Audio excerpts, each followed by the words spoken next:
Welcome to Teacher Quit Talk. I'm Miss Redacted. And I'm Mrs. Frazzled. Every week we explore the teacher exodus to find out what, if anything, could get these educators back in the classroom. We've all had our moments where we thought, what the hell am I doing here? From burnout to bureaucracy to soul-sucking stressors and creative dead ends. From recognizing when it was time to go to navigating feelings of guilt and regret afterwards, we're here to cut out the gaslighting and get real about what it means to leave teaching. We've got insights from former teachers from all over the country who have seen it all. So get ready to be disturbed. Join us on Teacher Quit Talk to laugh through the pain of the U.S. education system. We'll see you there.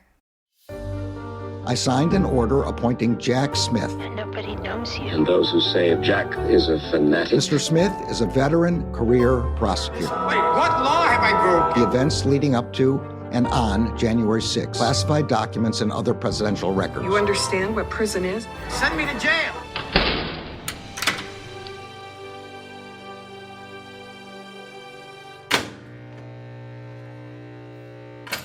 Hey everyone, welcome to episode 14 of Jack. It is Sunday, March 5th, 2023. I'm your host, Allison Gill. And I'm Andy McCabe. Today we're going to touch briefly on a DOJ response to Trump's claims of absolute immunity in civil suits for January 6th.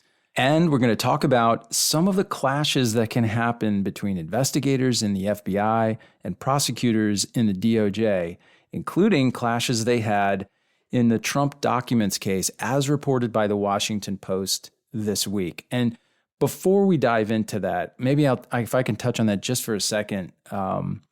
So this is something that is very common, that prosecutors on one side of the street and agents on the other side of the street, and that street is Pennsylvania Avenue, by the way, they don't always see everything in the exact same way.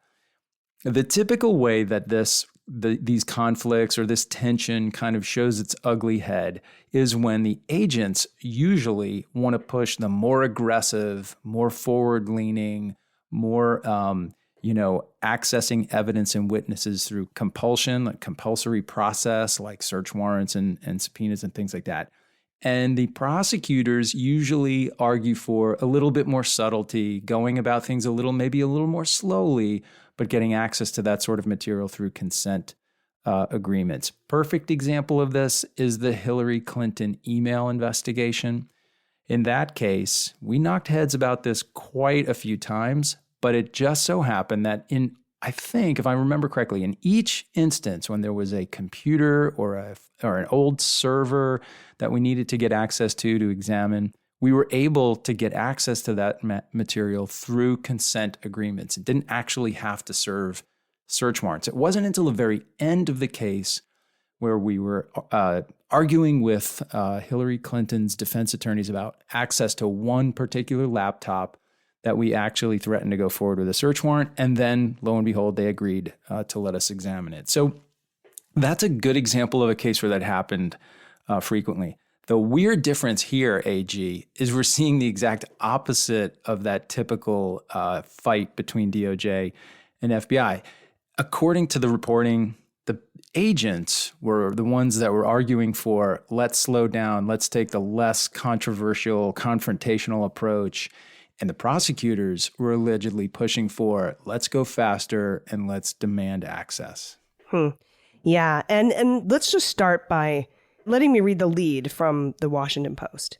Months of disputes between Justice Department prosecutors and FBI agents over how to best try to recover classified documents from Donald Trump's Mar-a-Lago club and residence led to a tense showdown, quote unquote, near the end of July last year, according to four people familiar with the discussions. And we should talk a little bit about the folks that are writing this article, because people who listen to the Daily Beans and Jack and Clean Up on All 45, some of my other podcasts, know that I can sometimes take umbrage with Devlin Barrett's reporting. But Carol Leonnig is also on this story. And there are a couple of other contributors to this piece as well. And they include, let me look at the byline here, Perry Stein and Aaron Davis.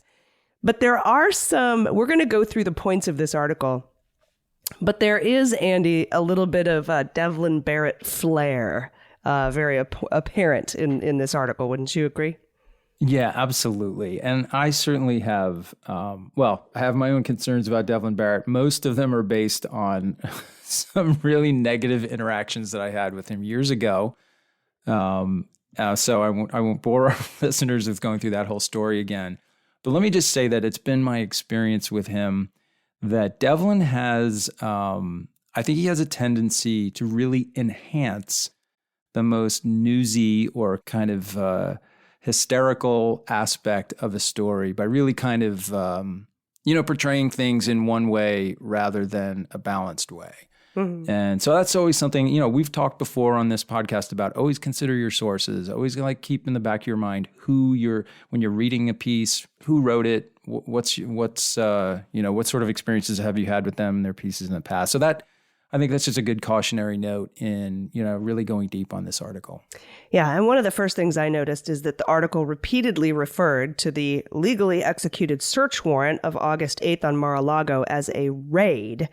Now, generally when we speak colloquially about these things, like they raided Rudy Giuliani's house, they raided Mar-a-Lago, But I think it's very important to note that this is not a raid, and that use of that term was brought up in hearings before the 11th Circuit, where Trump's lawyers continually referred to it as a raid, where the judges in the 11th Circuit, the very conservative judges in the 11th Circuit were like, you should probably stop saying that. And, he continued to use that word and then apologized again. It was almost like one of those, withdraw my comment, Your Honor, type of a situation. So I did notice that repeatedly it's referred to as a raid throughout this article. But there's some interesting and important breaking news in here that, first of all, they talk about the subpoena that went out in May of last year, and that we learned through this article that in early spring, the Department of Justice prosecutors wanted to do a surprise search of Mar-a-Lago.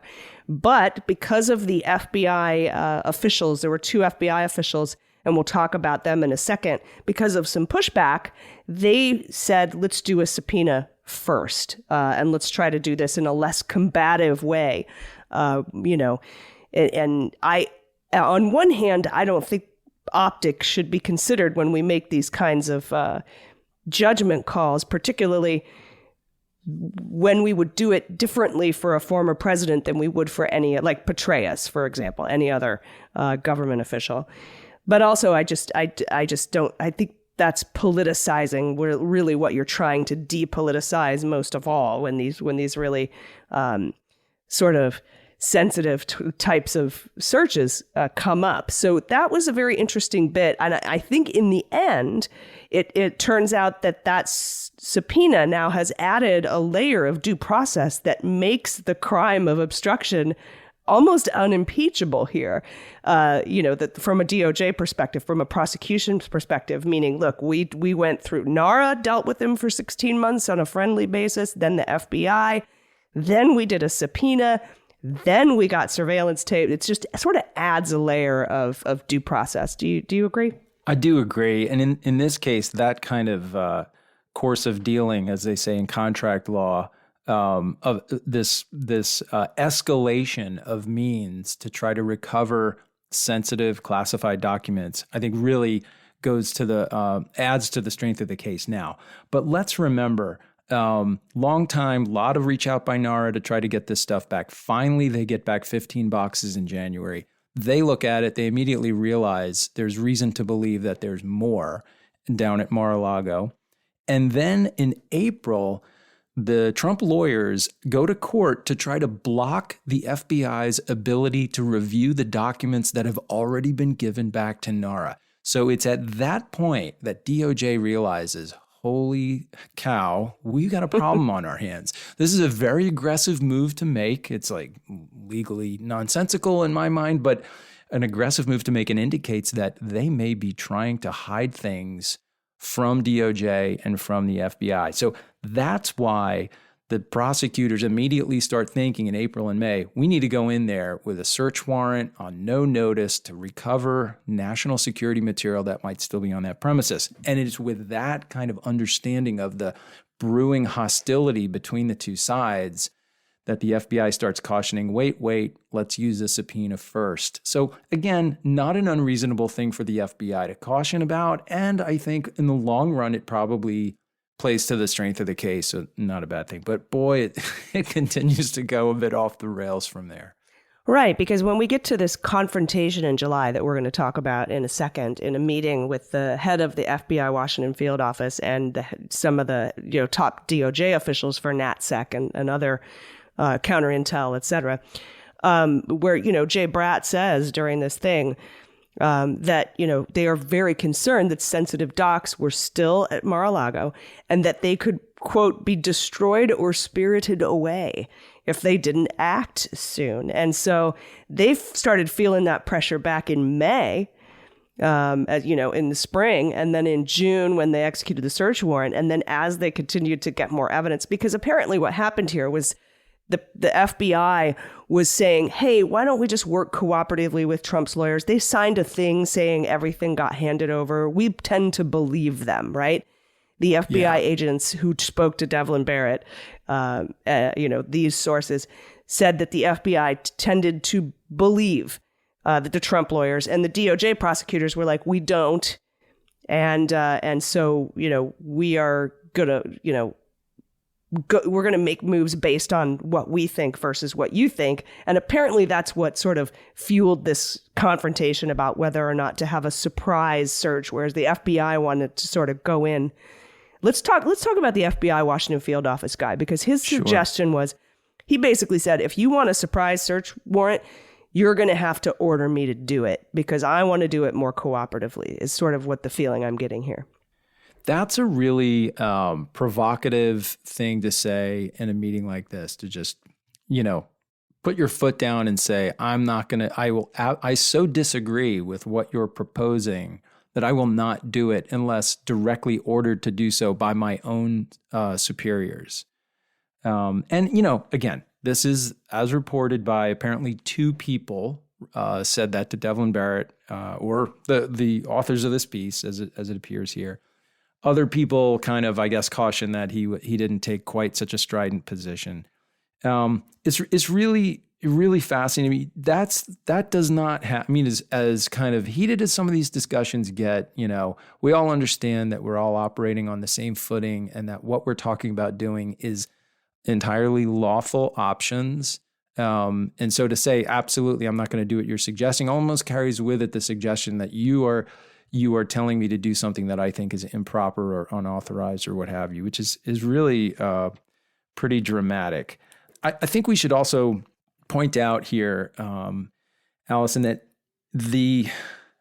according to the article, the Bureau was willing to accept the way they were treated by the Trump's attorneys when they went down in May, served the subpoena, and of course were allegedly handed a small envelope full of some classified documents. And also at that time, they were shown the storage room in the basement or wherever that is, where boxes of records were kept. But as we know from the reporting at that time, they were not allowed to go into the room and examine the contents of any of those boxes. So with that fact, which they didn't have in this article, I think it puts that's the FBI's willingness to accept what the Trump attorneys had basically given them on that day is really curious to me, because coming away from that exchange, if Trump's attorneys were being so forthcoming and honest and, you had faith in the search they had done, and then they show you a room filled with boxes of other records that they very, very adamantly will not let you look at. They won't let you open the boxes. They won't even let you take a sample. I don't know about you, but I come away from that thinking, okay, there's more here. They're clearly hiding something. And so it makes the FBI's willingness to accept those representations from Trump's attorneys even, I think, more questionable under the circumstances. But, at least the circumstances that we are hearing about in this article. Yeah, and it seems, along these timelines here, though, that the DOJ, the prosecutors were like, no, you shouldn't trust these Trump lawyers. Just take our word for it. Let's go in and try to get more evidence. And then they did. They got the subpoena for the surveillance footage. They got some of the witness testimony from, Walt Nauta, for example. who not a good witness, I think was the, the joke you made last week. Taking me right back to dad joke land. I'm so satisfied with that. I'm just so proud of myself. It was very good. We named the whole episode that just for you. But, that whole sort of idea, and then, of course, it sort of became, well, let's make an agreement. We'll go in. We won't notify them, but we want to do it when Trump isn't there. And we want to do it in khakis and polos. And we want to do it. We want to give the Secret Service a couple hours heads up. And there was an agreement to go in. So, it was resolved and they went in. But I think the thing that bothers me the most about this article, and we should talk about this because it's the when they talk about, when the FBI, from the sources talks about the optics of going into a former president's home, meaning we should treat a former president differently than we would treat anyone else. And that is something that I don't think is a good way to look at stuff. But, FBI is going to be able to have candid conversations about this. But this is the product of people being afraid of ending up like what happened to you. Yeah, absolutely. So this hits on what I think is the most significant part of this. And we know this from a bunch of different statements in the article. There are references to the fact that FBI agents were concerned about political backlash. They were concerned about, doing anything that might lead to a OIG investigation or congressional oversight. They talk about the crossfire hurricane hangover syndrome, right? That this kind of black cloud of suspicion and attacks that the FBI has sustained since the crossfire hurricane investigation. And, for the last several years, I've been really worried that I hope, and I trust that they're not doing this, but I hope that my former colleagues are not becoming cowed by that, by the horrible way that so many of us were treated by the former administration and people on the Hill, and many whom are still there. You just hope that they aren't pulling back from the aggressive, forward-leaning edge that the FBI typically occupies because they're afraid of the backlash, personally and professionally. So this story really highlights that in, I think, a very concerning way. And, Allison, I've always maintained, and I felt very strongly this way back in 2016 and 2017, really, when making decisions after Jim Comey got fired, deciding to open up the individual case on Donald Trump, deciding to really kind of, pressure Rod Rosenstein to appoint a special counsel. My feeling at that time was we knew that there would be lots of negative feedback and backlash, whatever you want to call it, on us for taking these steps. But I felt very strongly that it was our obligation to investigate the concerning information that had come our way about possible national security threats and possible criminal activity. When you decide not to investigate, well, let me back up. The decision to investigate a political figure is not politicizing your work. In the FBI, that's part of your job. That's part of our jurisdiction, public corruption. You have to, sometimes, under some circumstances, investigate political people. That doesn't make your work political. What makes your work political is making decisions about how you're going to work those cases or how you're not going to work them because you're afraid of political fallout and political feedback.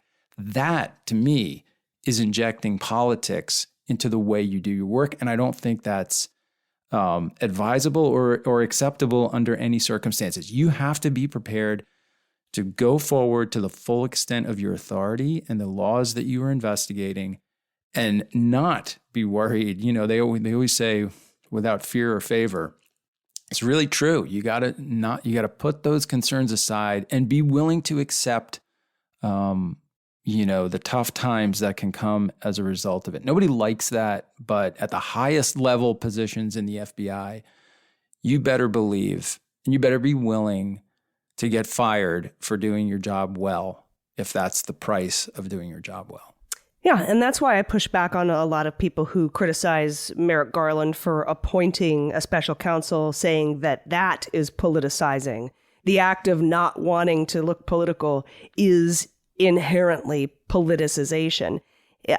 I disagree. I think politicization is when you're looking at the Washington field office FBI head guy saying, I don't like the optics of going in to a former president's home.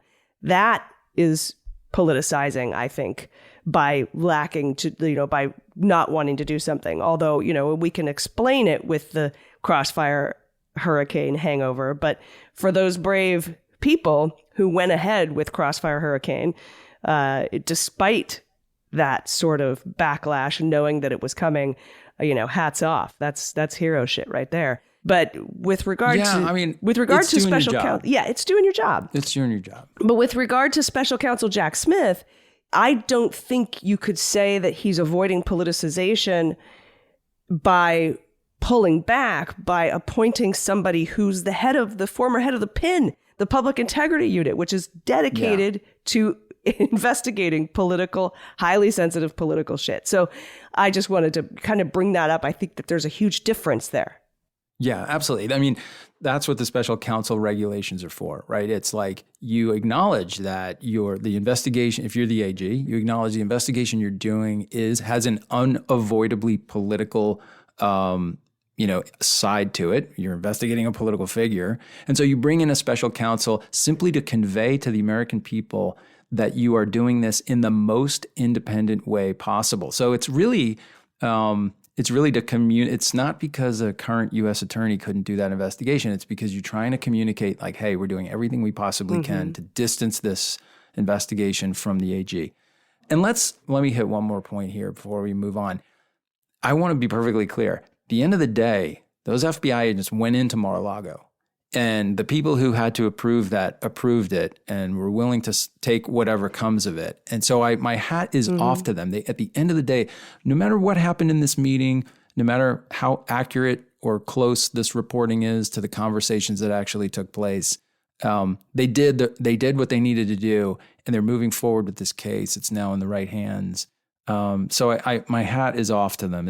They're going to have to weather a storm as a result of it. They're in the middle of a storm now. They've already been accused of planting evidence, which is absolutely ridiculous. I have no concern whatsoever that happened. That's just a standard Donald Trump defensive posture.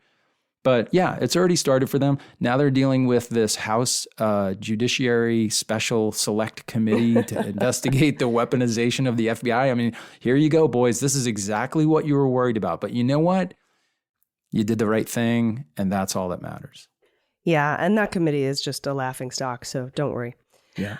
The last bit of news that I caught from this article was that they said that Jay Bratt, by the way, who's, NatSec DOJ, in late fall, October, he and his team began sketching out evidence of obstruction of justice with the understanding they were ready to make a charging decision.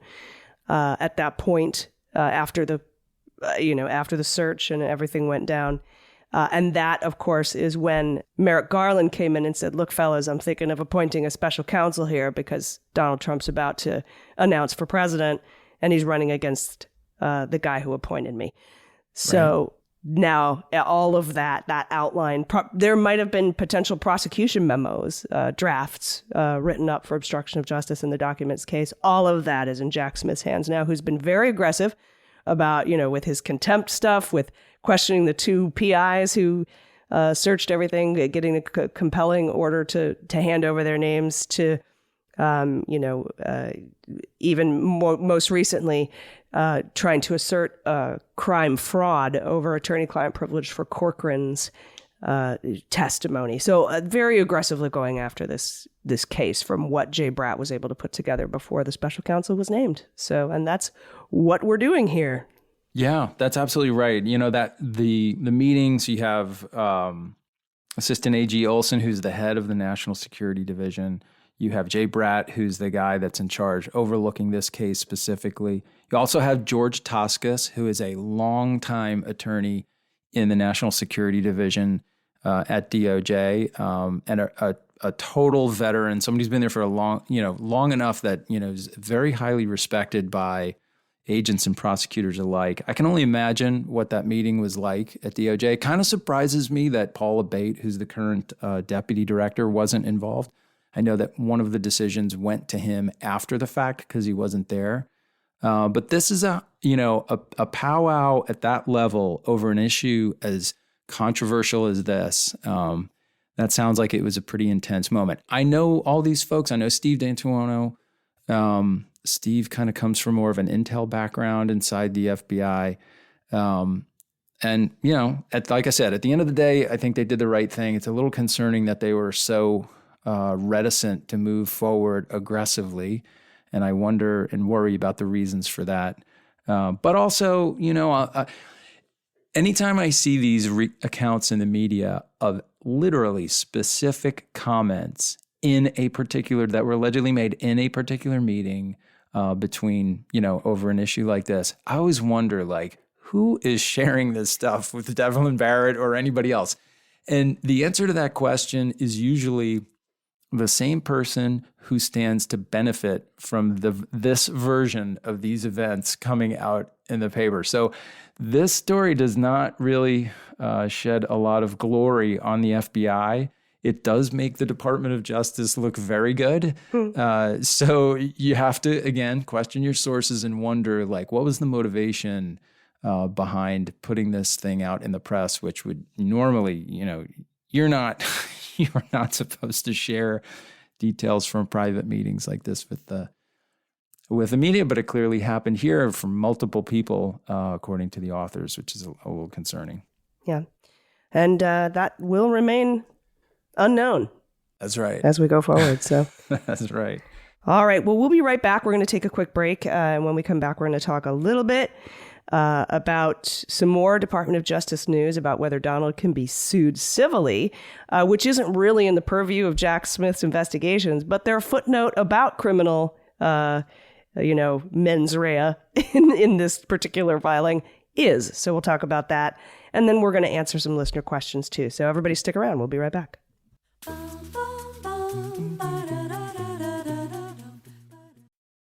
They Might Be Giants have been on the road for too long. And They Might Be Giants aren't even sorry. Not even sorry. And audiences like the shows too much. And now They Might Be Giants are playing their breakthrough album, Flood. All of it. And they still have time for other songs. They're fooling around. Who can stop They Might Be Giants and their liberal rock agenda? Who? No one. This ad was paid for with somebody else's money.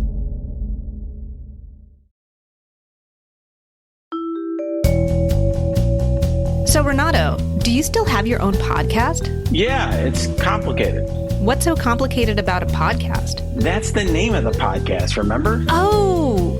Will you still be exploring topics that help us understand the week's news? You bet.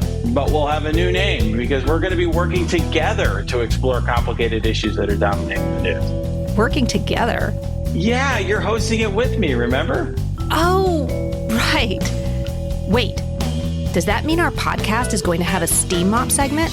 Let's not get carried away. But we'll discuss hot new legal topics, so check out our new episode, coming soon to everywhere you get podcasts, as well as YouTube.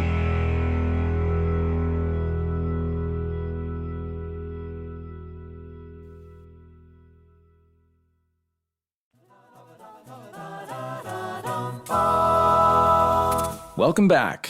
We have some other news from the DOJ about whether Donald has immunity in civil cases, but also a footnote about how that claim of immunity might impact the special counsel's criminal investigation into the former president for the attack on the Capitol on January 6th. Yeah, that's right. Now, you'll remember last week, Andy, we reported that it appeared Jack Smith was not only investigating the documents, not only investigating obstruction, not only investigating the fraudulent elector scheme, and not only investigating the finance part, right? The wire fraud case for possible defrauding donors, right? Wire fraud for the big lie. Right.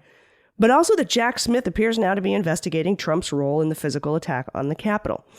Now, separately, in the civil lawsuits filed by Capitol police officers in Blasingame v. Donald Trump and members of Congress in Swalwell v. Donald Trump, Benny Thompson also had a civil suit against Donald Trump, but withdrew that suit when he became chair of the 1-6 committee.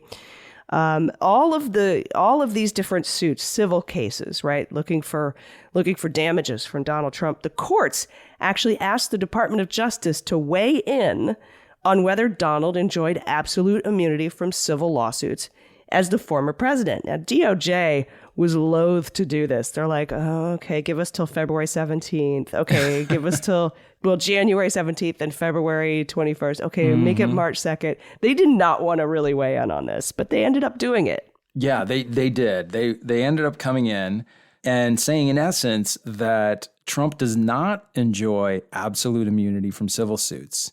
Now, that is not relevant for the criminal prosecution, but DOJ did mention the criminal liability in one of the footnotes. Yep. And it's footnote number 1. And it says, the absolute immunity at issue in this appeal concerns only a president's liability in private suit for damages. In addressing that question, the United States does not express any view regarding the potential criminal liability of any person for the events of January 6th or acts connected with those events. The government also expresses no view on any other issues decided by the district court, including where plaintiffs have stated a valid claim for relief under Title 42 U.S. Code 1985, Section 1, or any other cause of action. And basically that's the DOJ saying, you can sue Trump, but we aren't saying you have a valid claim. That's 42 U.S. Code 1985. That's what allows you to sue civilly for That's right. seditious conspiracy. We're not saying you have a valid claim. We're just saying that you could sue him. And we aren't telling you whether or not we think he can be indicted for it, or anybody can be indicted for anything that happened on January 6th. That's right. And we'll cover this in depth on the Cleanup Aisle, on Aisle 45 pod next week, because it mostly deals with civil claims, not the criminal liability, which is the special counsel's part. But I wanted to point that footnote out about criminal liability. Yeah, I think it's important because they really went out of their way to make it clear that they weren't putting any kind of obstacle in the path between Donald Trump and a potential indictment. So definitely relevant for our audience on that ground. So I'm glad we were able to squeeze that in. Yeah, All it's right. very, very cool too. And I thought it was. I was expecting this to be the decision because they basically said, look, you can't incite an insurrection and call it part of your job as president, which is what sort of they were hinting at when they came in and weighed in on the Mo Brooks certification for civil suit, right? Mo Brooks wanted the Department of Justice to represent him in people suing him for his incitation of the insurrection on January 6th. And they came in and said, first of all, you were campaigning, bro. So that's not covered by your job. But then even if the court disagrees with our finding that you were campaigning, you can't, overthrowing the government cannot be part of your job in the government. And they said, and that is also true for any federal employee. And I was like, that is a shout out to Donald Trump right there. Yeah, it certainly could be. Now we have the official, for civil suits only, though. I like how they were like, no, any other claims, nothing criminal about anything for anyone that ever happened in the history of the universe. Just this, very narrow thing that we're weighing in on. But you can hear their, that they were just not wanting to do this, but you can hear it in their voices. But that is their decision. So yeah. And it all comes down, comes from that determination of scope of duties, right? If you are being sued, even after you've left your position, I've been in this situation. I've been sued by people for, all kinds of crazy allegations about things that happened when I was deputy director. And you can go to the Department of Justice and say, hey, I'm being sued for things that I did within the scope of my authority, within the scope of my duties. DOJ should represent me. And of course, if they do, then you get good representation for no cost. Each one of those decisions is very individual, though. They have this kind of catch-all ability to deny your request if they believe it is not in the interests of government. Which is why I'm still surprised they took the E. Jean Carroll case at all. That was really controversial. People are still kind of scratching their heads over it. But I think, they thought that there was some sort of piece of presidential authority that they were trying to defend there, which far be it from me to understand exactly what that was, but that was likely what was behind their decision. But in any case, it's always, they have a lot of discretion to make these calls. And you kind of, as the person asking, in the Mo Brooks example, as Mo Brooks, you're just kind of stuck with the answer they give you. So interesting to see how those play out. Yeah, and I think a lot of that also had to do with decisions that were made by previous Department of Justice that probably this Department of Justice was reluctant to overturn, I guess in not wanting to give itself a black eye. I don't agree with that. If something is wrong, I think it should be overturned. But, that's just me.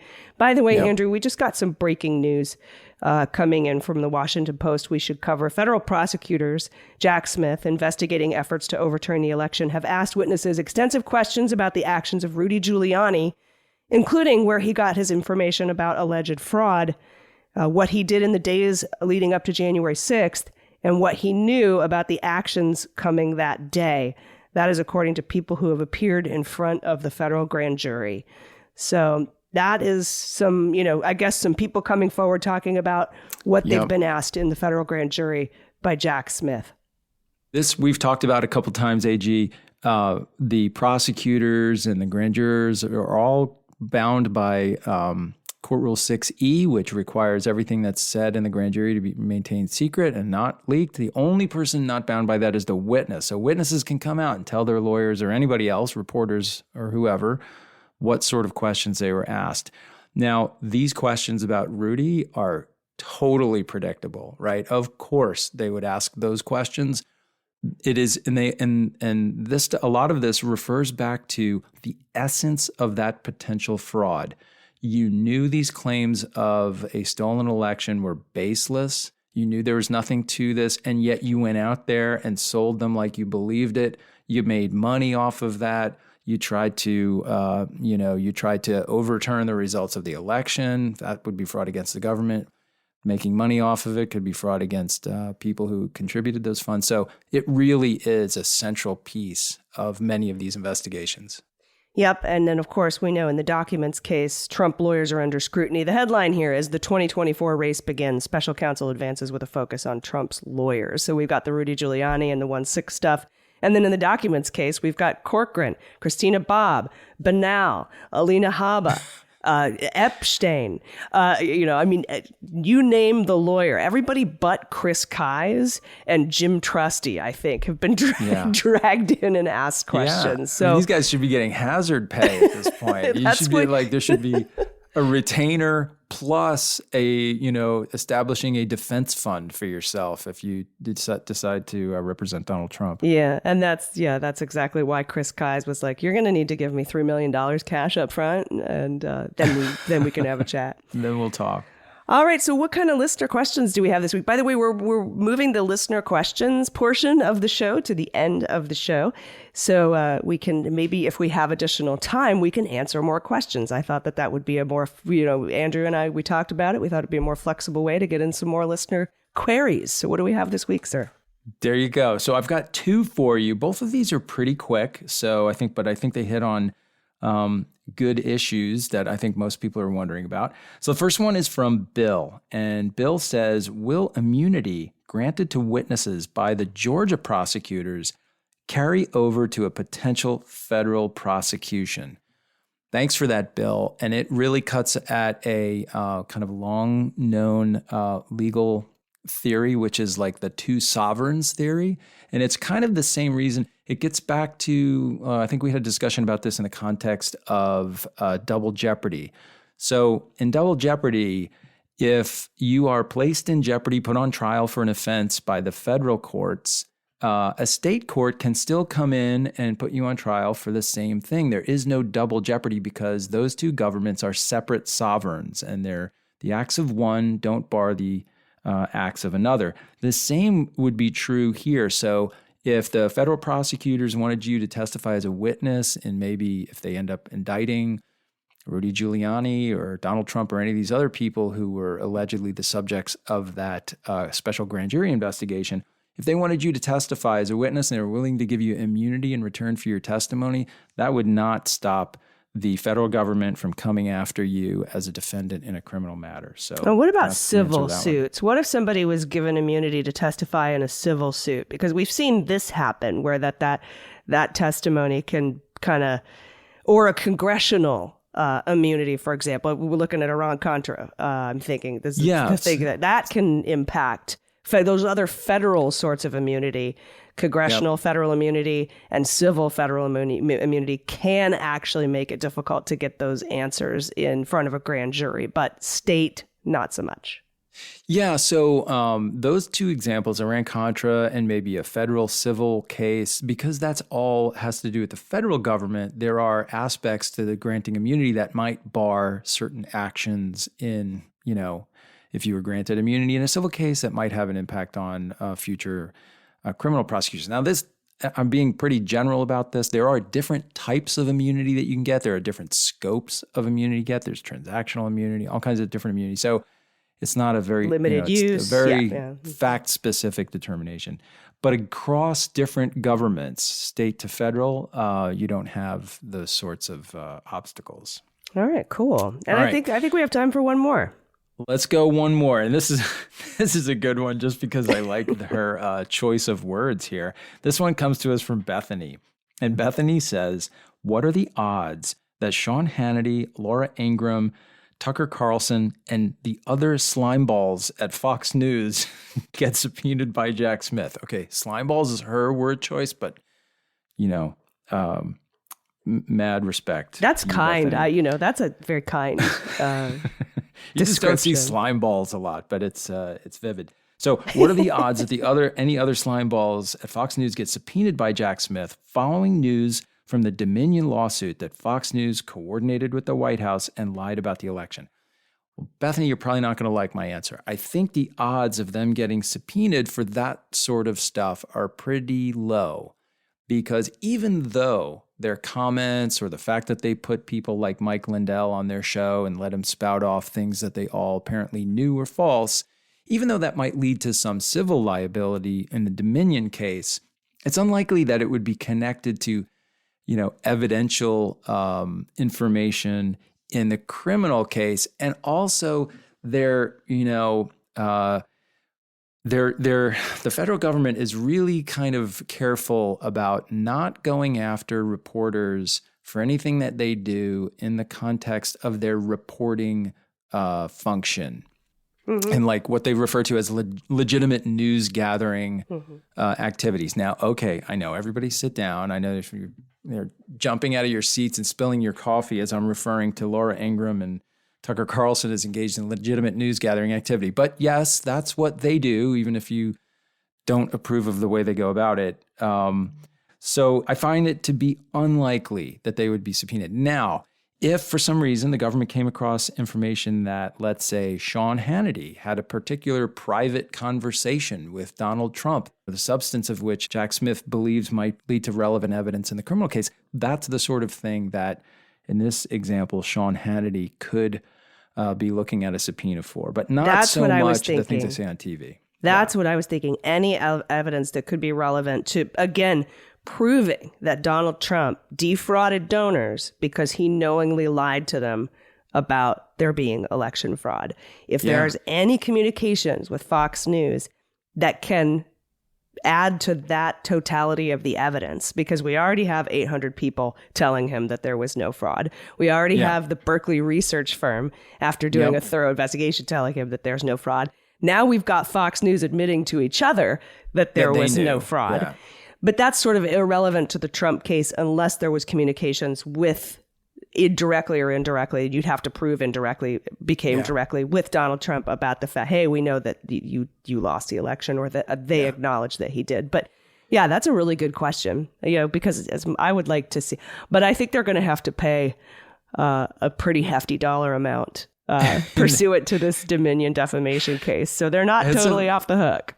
It's a fascinating case. The revelations over the last 2 weeks have been amazing. And these cases are so rare, so hard to prove. It's so hard to go after a news organization for defamation. But man, this might be the case that gets over the hurdle. It's looking stronger than anyone certainly I've ever seen. So we'll see.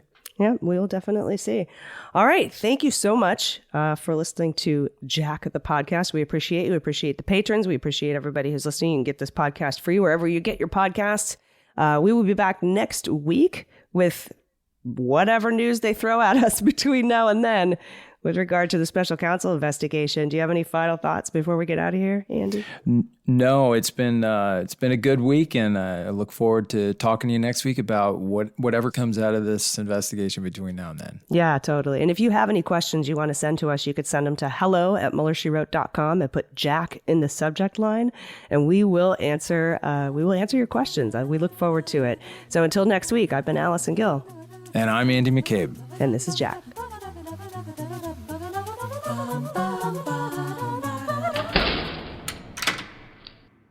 Hi, I'm Dan Dunn, host of What We're Drinking with Dan Dunn, the most wildly entertaining adult beverage-themed podcast in the history of the medium. That's right, the boozy best of the best, baby. And we have the cool celebrity promos to prove it. Check this out. Hi, I'm Allison Janney, and you're here with me on What We're Drinking with Dan Dunn. And that's my sexy voice. Boom. Boom is right, Academy Award winner Allison Janney. As you can see, celebrities just love this show. How cool is that? Hey, this is Scottie Pippen, and you're listening to The Dan Dunn Show. And wait, hold on. The name of the show is what? All right, sure. Scottie Pippen momentarily forgot the show's name, but there's a first time for everything. Hey, everyone, this is Scoot McNairy. I'm here with Dan Dunn on What Are You Drinking? What's it called again? Fine, twice. But famous people really do love this show. Hi, this is Will Forte, and you're, for some reason, listening to What We're Drinking with Dan Dunn. Now, what do you mean, for some reason, Will Forte? What's going on? Hi, this is Kurt Russell. Listen, I escaped from New York, but I couldn't get the hell out of Dan Dunn's happy hour. Please, send help. Send help? Oh, come on, Kurt Russell. Can somebody out there please help me? I'm Dita Von Teese, and you're listening to What We're Drinking with Dan Dunn. Let me try one more time. Come on. Is that right? Sorry. What we're drinking? It's amazing. It's amazing. Right, Is it right? Ah, that's better. So be like Dita Von Teese, friends, and listen to What We're Drinking with Dan Dunn, available wherever you get your podcasts. MSW Media.